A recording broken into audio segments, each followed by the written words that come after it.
बचपन का वो दौर याद कीजिए जब हम स्कूल से घर सिर्फ इसलिए भागते थे ताकि टीवी पर अपना फेवरेट शो देख सकें। हम सब के लिए वो शो था डोरेमोन। हमें हमेशा से यही लगा कि नोबिता और उसकी परेशानियों को हल करने वाला वो नीला रोबोट दुनिया का सबसे अनोखा आइडिया है। लेकिन क्या आपने कभी सोचा है कि डोरेमोन का असल ओरिजिन क्या था?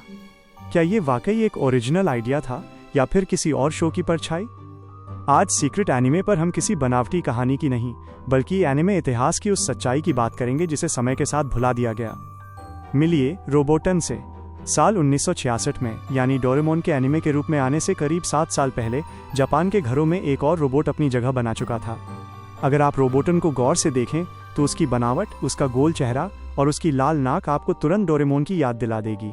ये कोई जादूगर नहीं था बल्कि एक डोमेस्टिक हेल्पर रोबोट था जो एक साधारण परिवार के साथ रहने आता है। यहाँ समानताएं सिर्फ शक्ल तक सीमित नहीं थीं। रोबोटन जिस घर में रहता था वहाँ एक लड़का था, कान-चान। वो पढ़ाई में कमज़ोर था, अक्सर स्कूल में पिछड़ जाता था और उसे अपनी रोज़मर्रा की ज़िंदगी में मदद की ज़रूरत होती थी। क्या ये आपको नोबिता की याद नहीं दिलाता? इतिहास गवाह है कि कोई भी बड़ा आइडिया रातों रात पैदा नहीं होता। वो पुराने आइडियाज़ का एक बेहतर वर्जन होता है।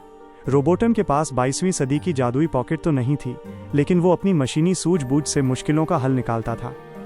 डोरेमोन को डोरायाकी पसंद थी तो रोबोटन को केले से एनर्जी मिलती थी। यहाँ तक कि उनके आसपास के किरदार, वो अमीर लड़का जो अपनी चीज़ों का दिखावा करता था और वो ताकतवर लड़का जो सबको डराता था, ये सब रोबोटन में पहले से मौजूद थे। तो फिर सवाल ये उठता है कि अगर रोबोटन पहले आया था तो आज दुनिया उसे क्यों नहीं जानती? इसका जवाब है वक्त और प्रेजेंटेशन।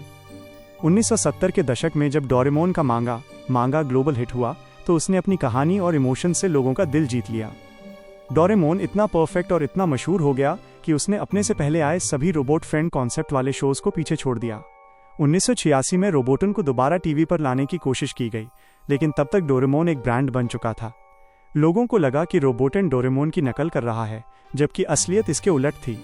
इतिहास हमेशा उसी को याद रखता है जो सबसे ज्यादा चमकता है।